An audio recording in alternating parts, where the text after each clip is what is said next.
Hello and welcome to my channel BKN World of Insects. Today we will learn about biocontrol agents.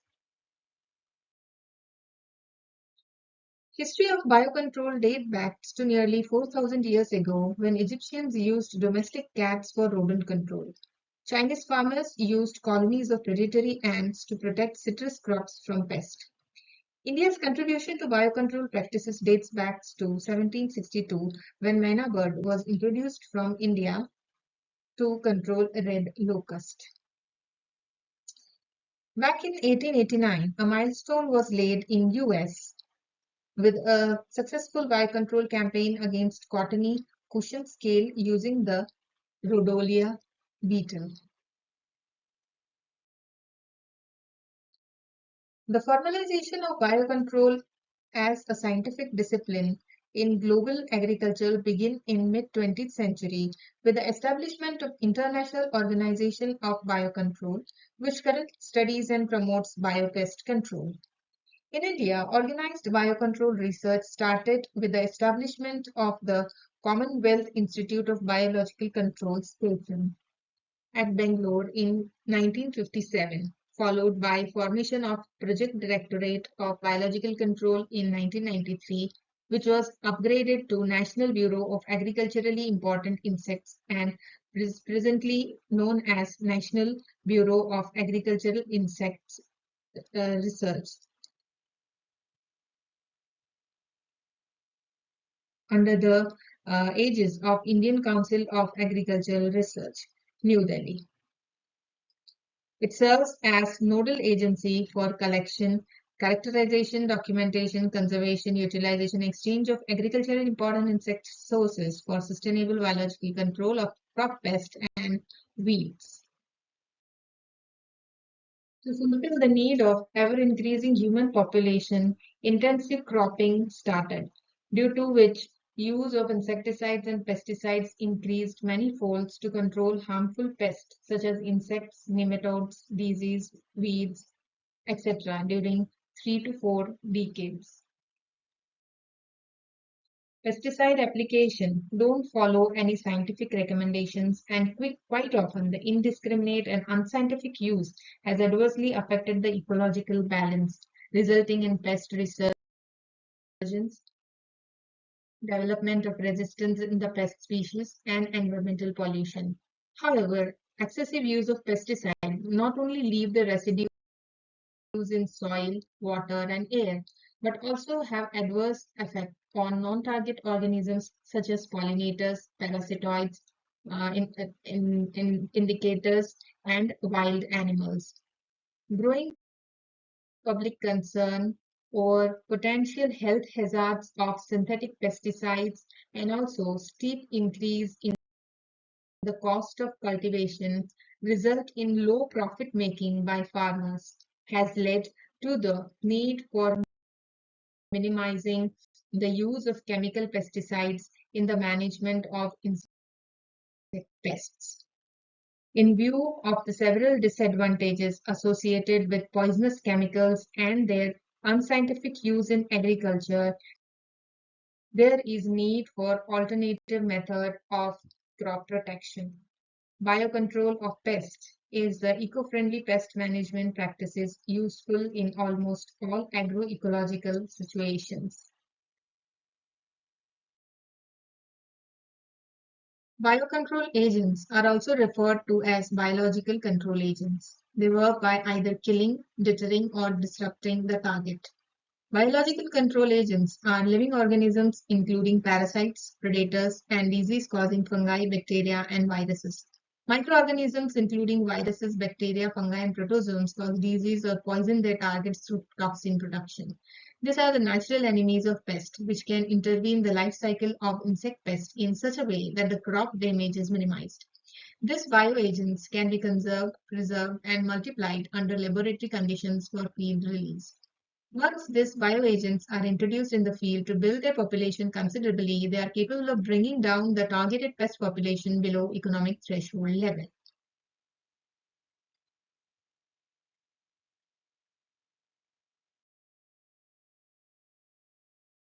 These are the major advantages of using biocontrol agents.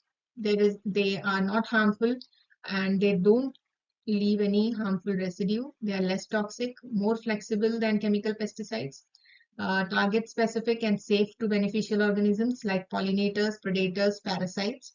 Unlike, chemical pesticides, which will also affect the other insects along with the pest insects.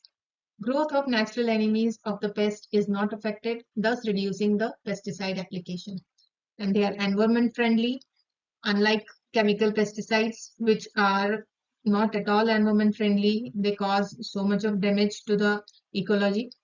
Then they are cost effective also. And important component of IPM as first line and second line of defense, chemicals being the last resort.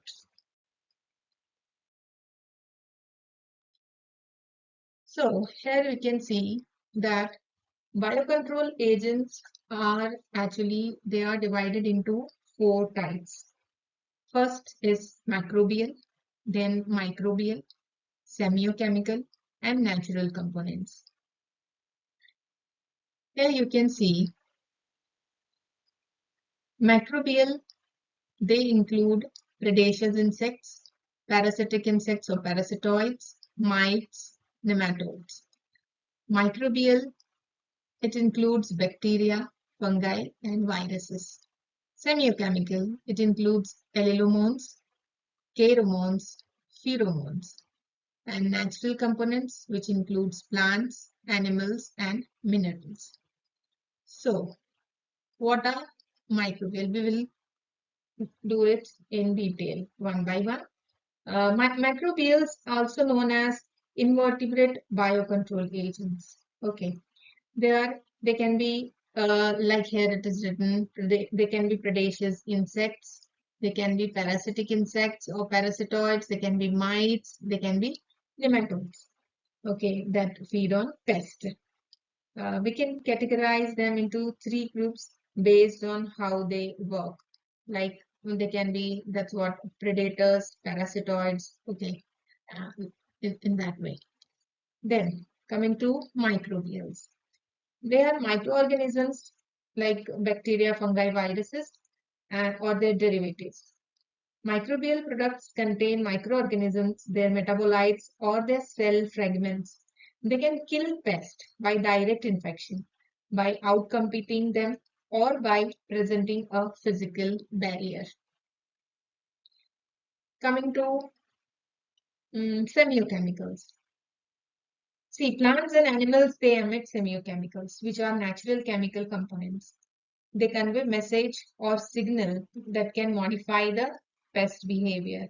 And we use chemicals as pest repellents, attractants, or to prevent mating. Okay, like here, and these are the pheromones. Pheromones, they are produced by insects for four functions.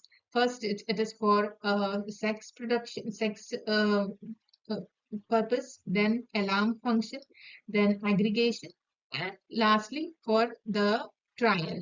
Okay, like you can see the ants, they are using the pheromones for making a trial, right? So that is one sort of communication. So these are the semiochemicals, types of semiochemicals. Then coming to natural components. People extract natural substance directly from plants, minerals, and animals. They repel and control microbes and insects.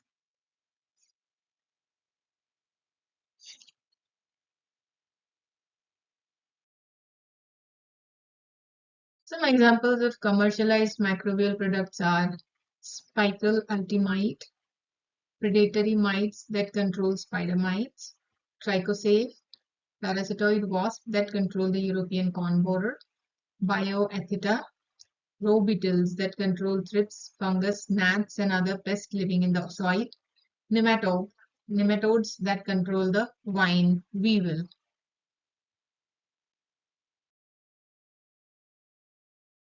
So here you can see these are the predatory mites.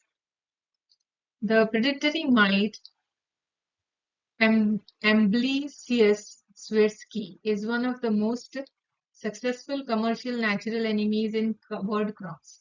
It is the generalist predator that can feed on major greenhouse pests. Those include thrips, whiteflies, and herbivorous mites. In Spain, it has successfully controlled pests in honeymelon and aubergine productions. They eat other mites and insects, such as thrips, whiteflies, and scale insects. All life stages of predatory mites feed on pests. Spical ultimite is the product that contains the predatory mite Neoceolus californicus. These predators feed on various species of spider mites. They pierce their prey and suck out their content, leaving an empty skin. Here you can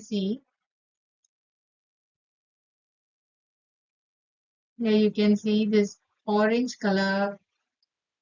These are mites. They are feeding on the spiders, spider mites. These are spider mites, right?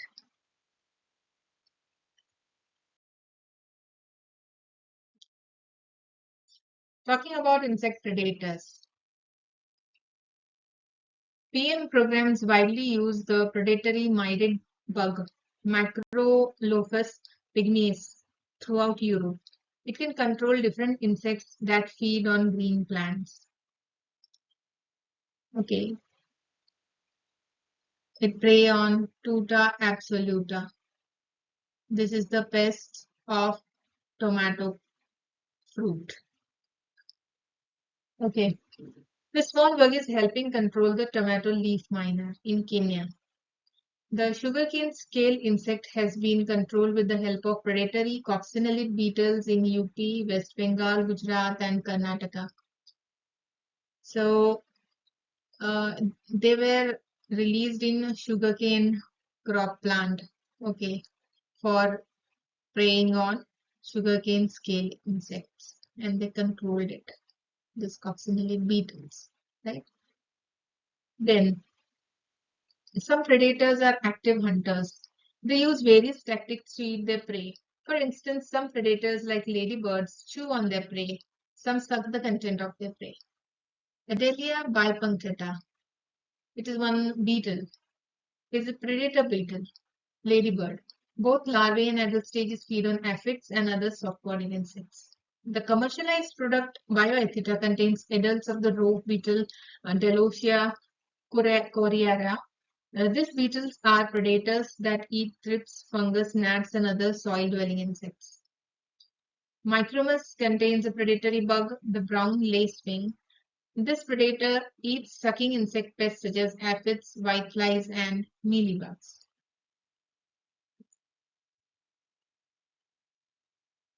Chrysoperlia carnea, a chrysopid predator, controls larval pests in pulses, vegetables, and fruits.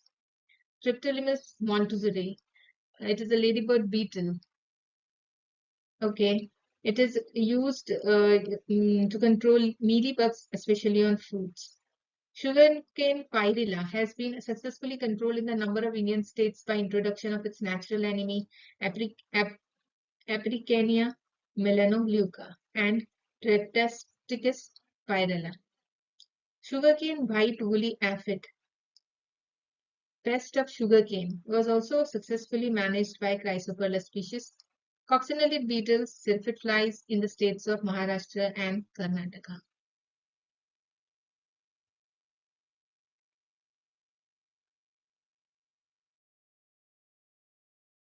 So here you can see a praying mantid. It is feeding on its prey, right? Here you can see this. These are the ladybird beetle. This is adult beetle feeding on the aphids. Here you can see these are aphids. And this is the larval form of ladybird beetle. It is also feeding on the aphid.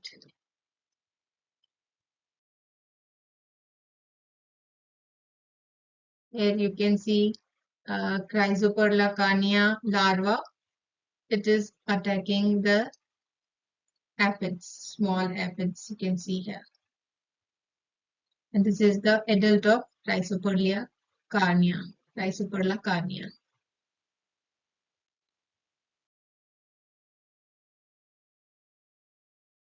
Some of the insect predators which I found in my research while working in the city of Baroda, that is in Gujarat, I came across this predators. Okay, from Hemiptera, Antilopus cockroberti, Harpector costalis. They usually predate on Disturbus singulatus, that is cotton pest. Then from Coleoptera, Calosoma species, Spheropsophis lenifrons, Casnonia bimaculata, which feeds on locust. Then Sternolopus rufipis, which attacks Pneumotactis virescens. Coccinella septum punctata, Anaglis cardoni, which prey on Apis crassivora. Coccinella transversalis, Chilomenis exmaculata, Bromoidus situralis. They feed on Apis neri and Midas persicii. Hymenoptera, Hymenopterans were Eumenes conica, Eumenes petiolatus, Eumenes essuriens, Delta demiriatipeni. They are all, they've all predate on noctuid caterpillars. Then Ordinaris ovalis, Acaria ferruginea, Polystis stigma, Parapsamophila, Erythrocephala, Ringcinium abdominate, and Xanthopimpla stimator. They all attack Chilopartalis. Neuropterans like Asclepias species feed on aphids and gessids. Chrysoperla carnea feeds on thrips and mealybugs. And these are the commercial insect predators. Bioethita, which contains adults of the roe beetle Delotia caroria, which predates on thrips, fungus, gnats, and other soil-dwelling insects, and Micromus, which contains a predatory bug with the brown lacewing, okay, which predates on sucking insects such as aphids, white flies, and mealybugs. Coming to parasitoids. Parasitoids are insects that parasitize other arthropods, mainly insects only. They limit the growth of their host, the pest, and eventually cause their death. The parasitoid lays eggs on or inside the host. Okay, unlike predators, they are directly attacking the prey. This parasitoid, they will lay their eggs inside the host or on it. The emergent larvae feeds on the host, which weakens it. Eventually, the host dies. This makes parasitoids different from predators, which directly kill their host. Insect parasitoids are mostly wasps and flies. Parasitoids can locate their host with various cues like smell or vibration. They can attack all life stages of arthropods, but one parasitoid species is usually specific to one life stage. The history of parasitoid-based biological control in India began in early 20th century with the introduction of the parasitoid Aphelinus mallee from the United Kingdoms to control the woolly aphid Eriosoma langerum on apples. Over the years, other parasitoids like Encarsia perniciosi, uh, Aphytis diaspidis, control Sanjo scale, okay, and Quadraspidiotus perniciosus in apple. Epidicania melanoleuca, it was used to control sugarcane pyrilla, that is Pyrilla purpusilla, and Trichogramma species to control sugarcane borer and other lepidopteran pests were introduced in the pest control in various crops. Sugarcane farms were ravaged for almost half a decade due to sugarcane woolly aphid Ceratophracuna lanigera. Because the indigenous lepidopteran and neuropteran predators like Diffa aphidivora and Micromus aegrotus that were released into fields failed to due to their short adult lifespan. This delayed separation using predators was solved by introducing the parasitoid Encarsia flavoscutulum from Assam, that is in northeast India. Many indigenous parasitoids such as T. chilonis, Tilenomus remus, Chilonus formacinus, Campoletis floridi, Carops bicolor, Potesia ruficus, Microplitis manili, and Tameluca species. They were all are known to parasitize the invasive fall armyworm, Sphaeroptera frugiperda, which is pest of maize, cotton, rice, sorghum, right? The diamond bat moth, Plutella xylostella population in Crucifers was managed only using Cotesia plutelli.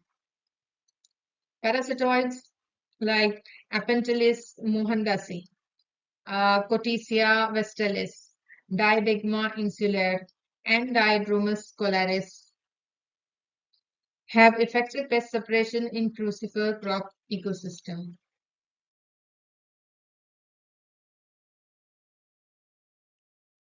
To manage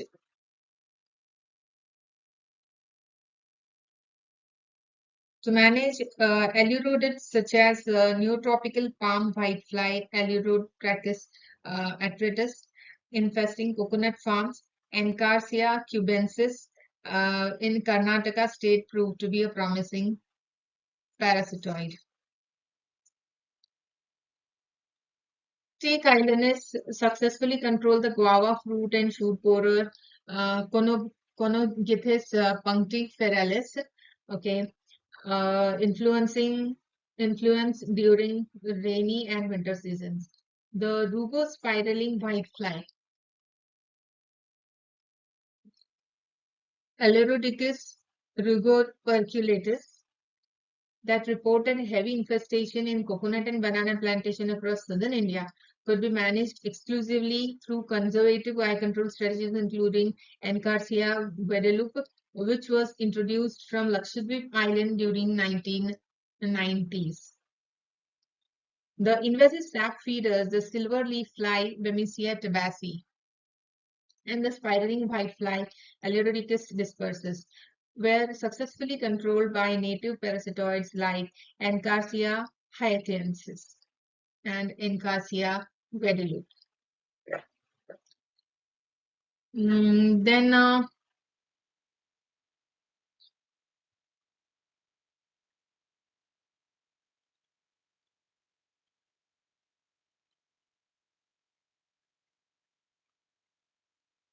parasitoids or parasitic wasps can help control population of lepidopteran butterflies and moths. Depending on the species, parasitic wasp can infest pests at different life stages, like eggs, larvae, or adults. Trichogramma pretiosum, an egg parasitoid, successfully helped control cotton bollworm pests in Brazil.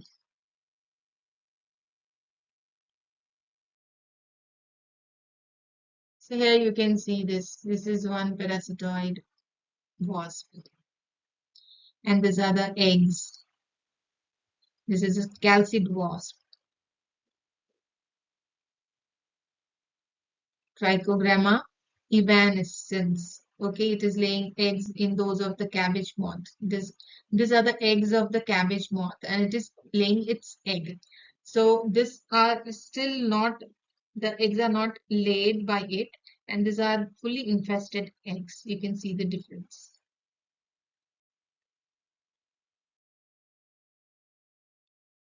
Okay, so these are the examples of commercially available parasitoids. Trichosafe, which contains individuals of the parasitoid wasp Trichogramma brassicae for control of the European corn borer. The parasitoids lay eggs inside the pest eggs, stopping their development and later causing them to die. Aphidius matricari is a parasitoid wasp of the green peach aphid and the cannabis aphid. The parasitoid lays its eggs in the juvenile or adult pest. The eggs later become larvae that eats the pest organs, eventually killing it. Next, coming to entomopathogenic nematodes. They are, in short, we can say them EPNs. Okay, they are small worm-like animals found naturally in soil that can kill insects. They are often used to control caterpillars of insects that live in or near the soil, but they are also effective against pests that feed on leaves globally. EPNs from two genera, Steinernema and Heterodaptitis, control major insect pests. They attack pests such as white grubs and the cotton bollworm. Heterorhabditis bacteriophora has been used successfully in UK to control the vine weevil Oteorhynchus sulcatum.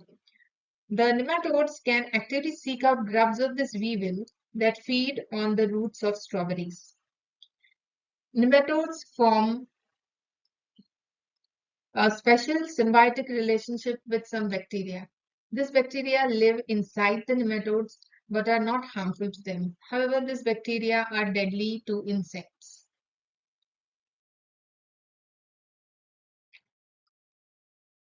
When nematodes come into contact with their host, they enter its body. Here you can see these are the nematodes.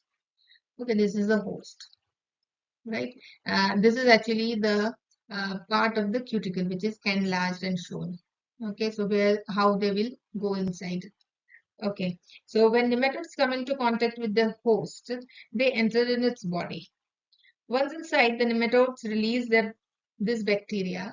They have bacteria inside them. Okay, they will release the bacteria, causing an infection inside the pest. Okay, so the this is getting infested with the bacteria released from the nematode. The nematodes reproduce in the insect's body. Okay, they start reproducing and are released once it dies due to the infection. Okay, and they will come out of its body when it dies. Okay, released nematodes can infect more individuals.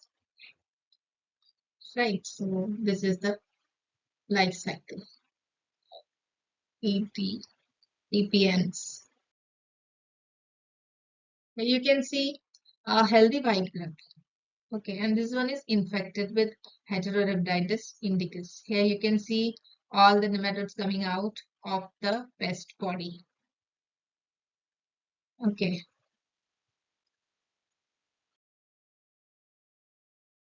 so these are examples of some commercially available entomopathogenic nematodes like Sternenima system.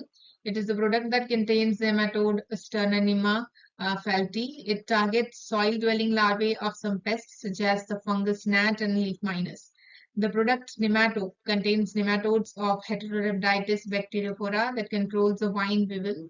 Nematodes can kill both larvae and pupae of the vine weevil. Here you can see the modes of action of microbials. First, microbials must find their host or prey. We distinguish two main behaviors. They can be hunters or cruisers or ambushers. Okay. Hunters, how are they? These microbials stalk and actively pursue their prey to eat or infect them. This is the case for the predators like hoverflies and ladybirds. These microbials usually use cues to find their prey, for example, olfactory or visual cues. Some microbials like parasitoids can use vibrations to locate their host. And ambushers. These microbials are less active and wait for the mobile prey to approach before attacking them. Some nematodes wait to ambush passing prey. Okay, so they are ambushers. Once microbials find their host or prey, they can kill them in two ways, infection or consumption. So first, how do they infect? Microbials infect their host, which dies later. Nematodes are the only microbials that kill their prey by infecting them using their bacteria. Second way, consumption. Microbials eat their prey, leading to their death. This is the case for predators and parasitoids. Predators eat their prey immediately, whereas parasitoids first lay eggs inside or on their prey. It is only when eggs hatch that the larvae slowly consume the host, eventually killing it. Microbials, coming to microbials now, they are microbial biopesticides are microorganisms such as bacteria, fungi, or viruses. And they also include compound derived from microorganisms such as metabolites or fragments of cells. This biocontrol agents target various pests such as insects or microbes that attack plants.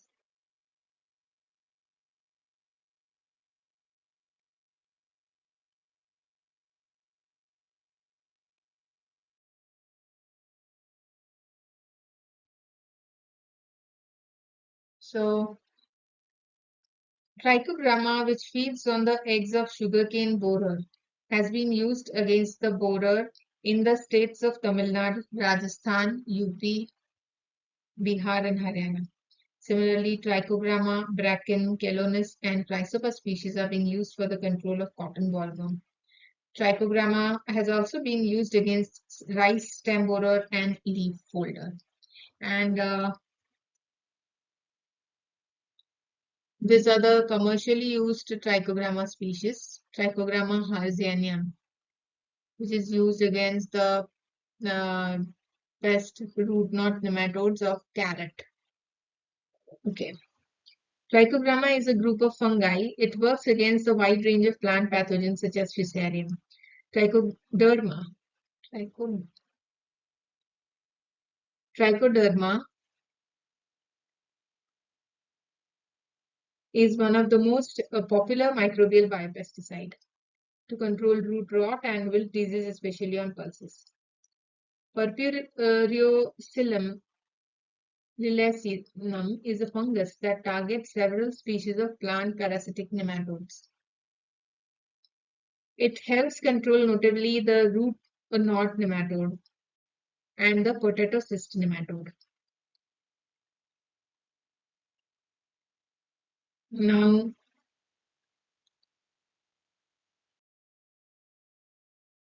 these are the commercially available fungal biocontrol agents. Green mussel, it is a safe and effective biological product against locust and grasshoppers. It contains the fungus Metarhizium acridum. It works best when used on young generations of locust. Then Bioceres is a biopesticide that contains spores of the Beauveria bassiana fungus. It targets pests such as whiteflies, thrips, and aphids. Once sprayed on the insect, it infects them and after a few days causes mortality. Some products like Nexi contains yeast that will compete with plant pathogens for nutrition. It is active against the gray mold, Botrytis species, or some pathogenic penicillium species. AlphaGuard is another fungal biopesticide that outcompetes and controls the pathogenic fungus growing on maize.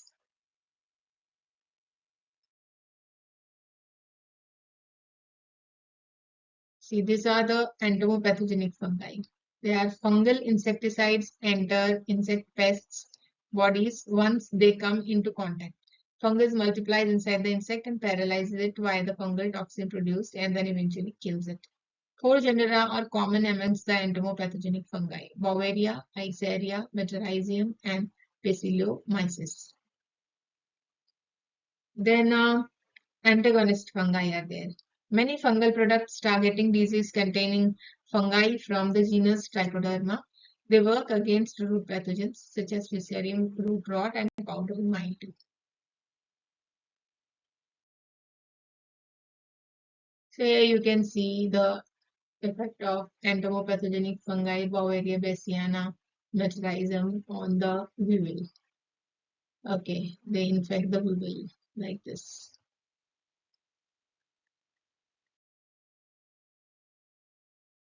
Coming to bacterial biocontrol agents. Bacterial biopesticides are the most common and used form of microbial biological control. Most of these products are insecticides, meaning that they fight insect pests such as moths, caterpillars, beetles, and flies. Common entomopathogenic biopesticides contain the bacteria of the genus Bacillus. Bacillus species can be active against an entire order of pests. Bacillus thuringiensis, that is called BT. We also say it as BT, is the most commercially used bacterium for insect control. The strain of BT determines which pest species are targeted. For example, we can use the B. thuringiensis variety Kustaki to control larvae of lepidopteran pests such as Tuta absoluta. Then Bacillus subtilis is an effective agent against numerous plant pathogens. This includes Alternaria fungi that can cause powdery mildew. Bacillus subtilis controls the fungal disease by suppressing fungal growth. Okay. And antagonist bacteria, Bacillus bacteria are also common in products that target soil and plant leaf pathogens. This includes parasitic nematodes as well. They can prevent and control disease through various mechanisms such as competition and antibiosis.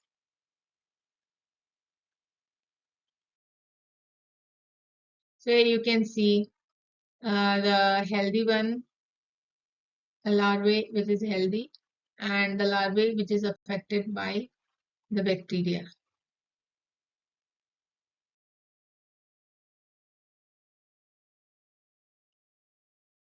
These are the commercially available bacterial pesticides. Uh, like BETK03 is a vegetable powder that contains bacteria from BT, okay, species. The powder is mixed with water and sprayed on foliage attacked by the pest. This product targets caterpillars of butterflies and moths, tomato leaf miner, oriental fruit fly, and the codling moth. When caterpillars ingest the product, the bacteria act on the insect's gut, leading to its sterilization. Caterpillars can no longer feed and eventually die. These are the antagonist bacteria. For example, Serenade biopesticide contains the bacterial species Bacillus subtilis. It limits the growth of the numerous foliar-borne pathogens, such as the ones causing powdery mildew, early blight, botrytis, and more. It works by antibiosis, meaning that the bacteria produce inhibiting compounds that limit the growth of the pathogen.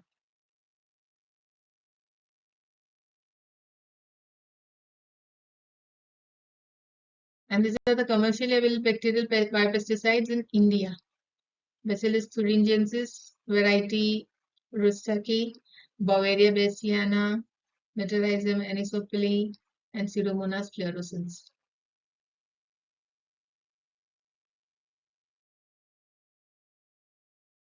Coming to viral biocontrol agents. Viral biopesticides typically contain baculovirus, nucleopolyhedrosis virus, and granulovirus. They are the most frequently used genera of baculoviruses. They typically need ingestion to become infectious. For that reason, chewing insect pests are the main target of baculoviruses. Granuloviruses are the certain types of baculoviruses. For example, we use them to fight the codling moth. Its caterpillars feed on fruit crops, mainly apples and pears, which can be sprayed with a specific granulovirus. Nuclear polyhedrosis viruses or NPVs are another type of baculoviruses. They infest several species of moths and butterflies. It can notably control the African cotton leaf worm, Spodoptera littoralis, or the wheat armyworm, Spodoptera exigua. Coming to its mode of action, here you can see Spodoptera species, how they are hanging. This is the typical way they hang if they are infected by the virus. This is the larvae of Helicoverpa armigera, and this is okay larvae of Helicoverpa, but on different plants. This is on chickpea plant, and this was the cotton plant, and they both are affected by NPV.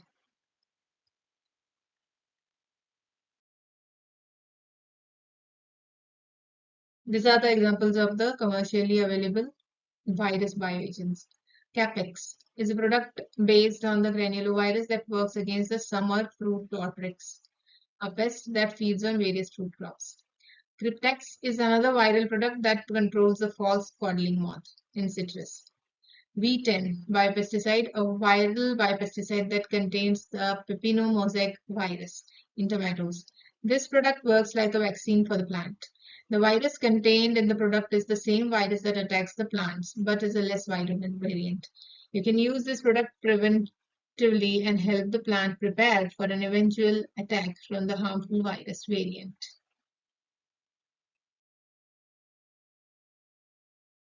Viruses can also be entomopathogenic or antagonist. Entomopathogenic viruses, they are the insects.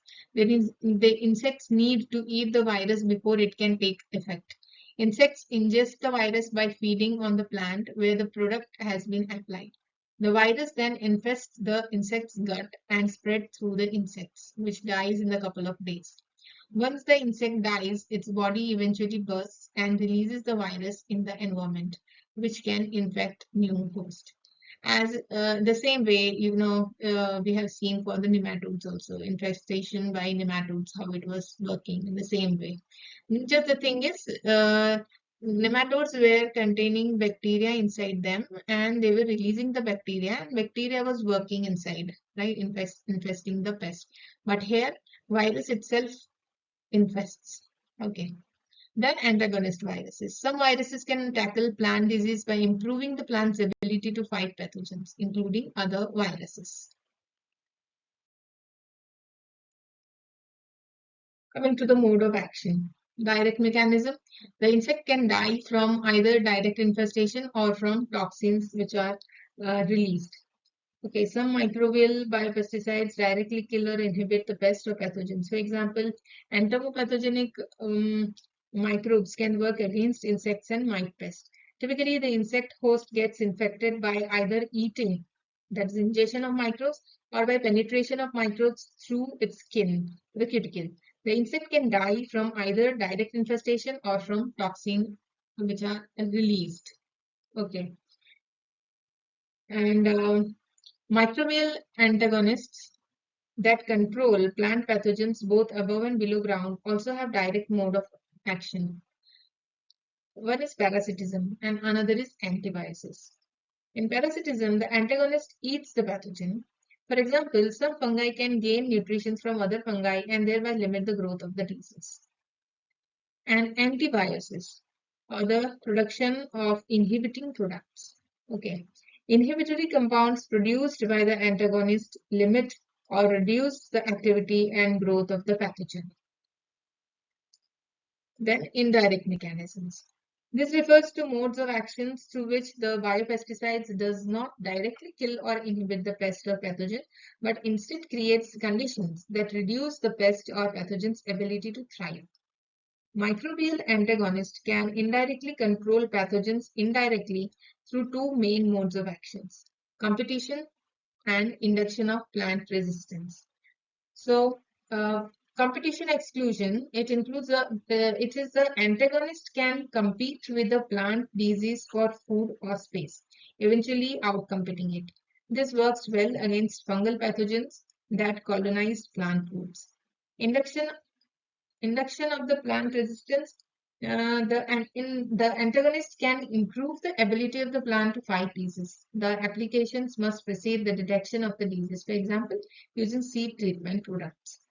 Okay, so this way it is affecting the plants.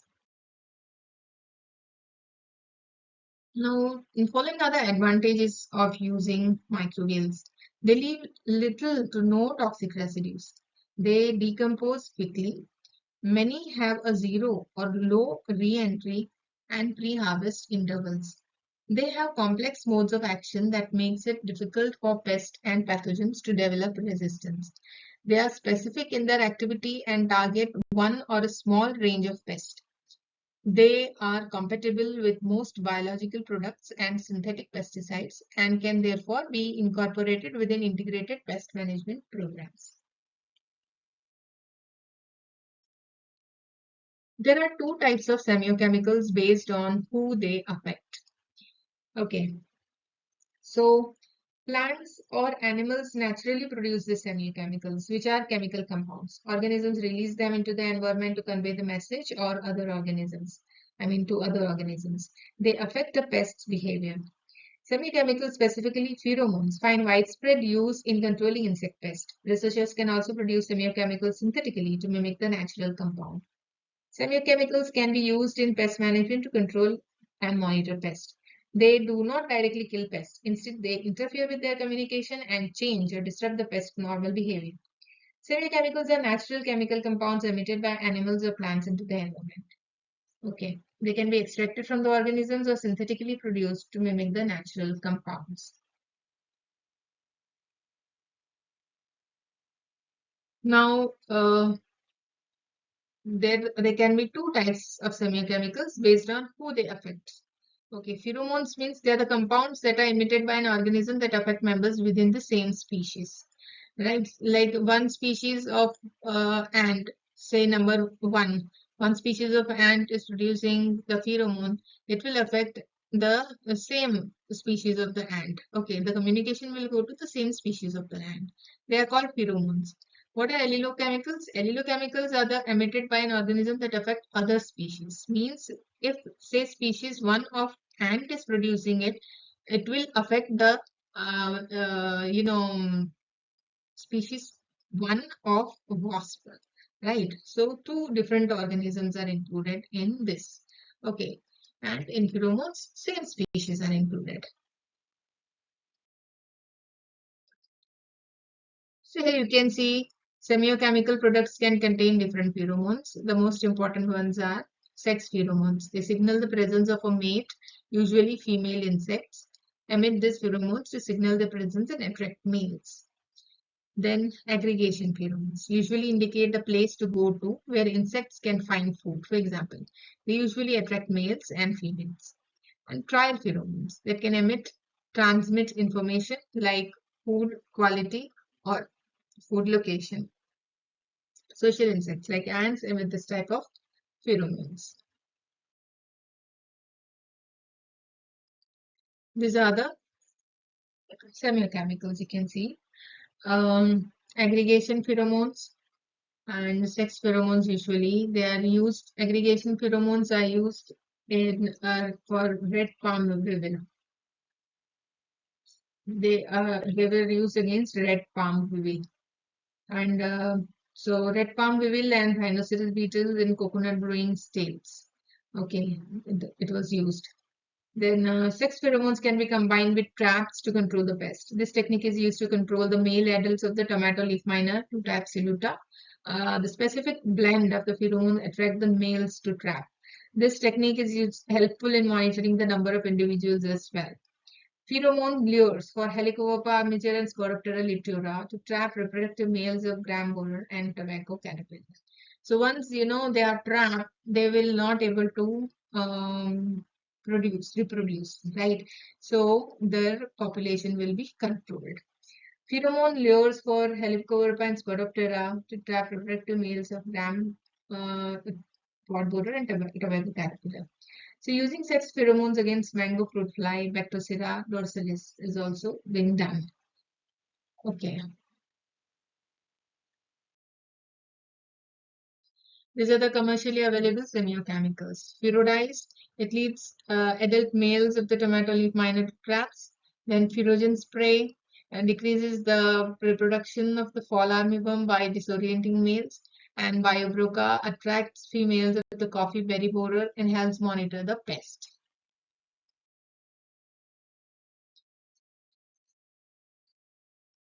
Coming to allelochemicals. These are different types of allelochemicals. There are different types of allelochemicals such as pheromones. They usually come from plants and are attractants. These are the commercially available ones. Biobroca is a semiochemical that contains pheromone. It can manage the coffee berry borer. In this case, the pheromone imitates the smell of the ripe coffee fruit and attracts females of the pest. By using Biobroca together with the trap, you can monitor the levels of the coffee berry borer infestation and decide when to act. Coming to the mode of action, semiochemicals interfere with the behavior of the pest, allowing its capture or repulsion. There are three main ways semiochemicals interfere with the pest behavior. Now, by using attraction, the semiochemical acts as a lure and attracts the pest towards it, where you can trap it.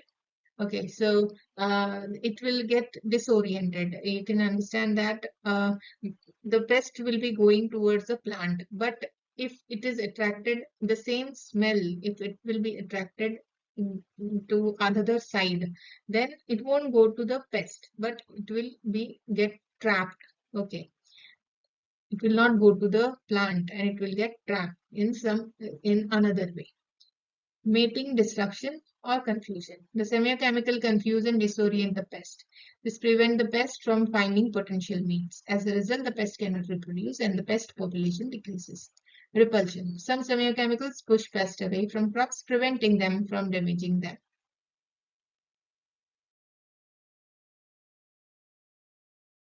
Now coming to the natural sources of biocontrol. Natural substances are compounds derived from nature or synthesized to closely resemble them. Plants, minerals, or animals serve as a source from which these substances are derived. One can extract those compounds from fruits, leaves, or seeds. For example, natural substances can have pesticide properties, kill the pest, or can repel the pest. Natural substances from botanical sources, like botanical plant based, they are called plant based sources. So, botanical extracts and oil can come from different parts of the plant, such as fruit, bark, leaves, or seeds. They are primarily used against insect pests, but some can also control plant diseases, like neem. That you can it has as a directive. Neem produces products derived from the neem tree as a directa indica. They can control various insects, including mealybugs, aphids, thrips, whiteflies, and locusts. The active ingredients of neem is the compound azadirachtin that comes from the seeds and fruits. When azadirachtin enters an insect body, by ingestion or physical contact, it prevents it from feeding or laying eggs. It also has a repellent properties. Hmm. Then another one is thyme oil. That is thyme oil. Thyme oil comes from the leaves of the thyme plant. Thyme oil is a compound found in thyme oil. It can manage insects by repelling them, and it can also control some fungal disease in plants. Like you can see, Botrytis cinerea. It is a pest found in grapevine. Okay, this thyme oil affects this Botrytis cinerea.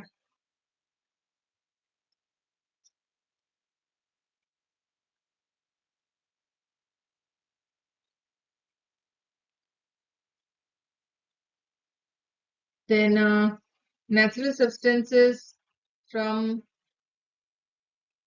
animal based. It includes chitosan. Chitosan is a product derived from chitin, the major component of the rigid skin, that is exoskeleton of crustaceans. It has antifungal properties and can manage fungal pathogens in plants. Okay, then diatomaceous earth. Diatoms. You know that diatoms, they consist of fossilized remains of aquatic organisms. Okay, it is very abrasive and absorbs oils and fats from the skin of insects, the exoskeleton. Thus, it can control many crawling insects and mites that die from dehydration. You can use it in the field, but its most common use is for stored crops to prevent infestation by insects like weevils and beetles. Right. Then mineral-based natural substances, biopesticides from mineral sources. This contains compounds like petroleum, paraffin, and other compounds like kaolin. They work against insect and plant pathogens as well.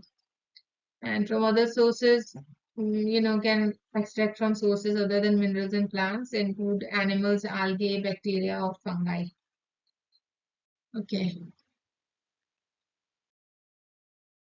So these are the commercially available plant-based natural substances. Azaphit, which contains azadirachtin, a compound derived from the neem plant and can control many insect pests, targets insects and mites in their larval stage. Then Socorro is an oil that controls insect pests, mites, and plant diseases. Priv M contains orange oil that can kill mites, insect pests, and fungal pathogens. Then Flipper contains unsaturated carboxylic acid extracted from olive oil. It can kill soft-bodied insects such as aphids. Nopath EW, a thyme oil product that can control pests on ornamental flowers like roses.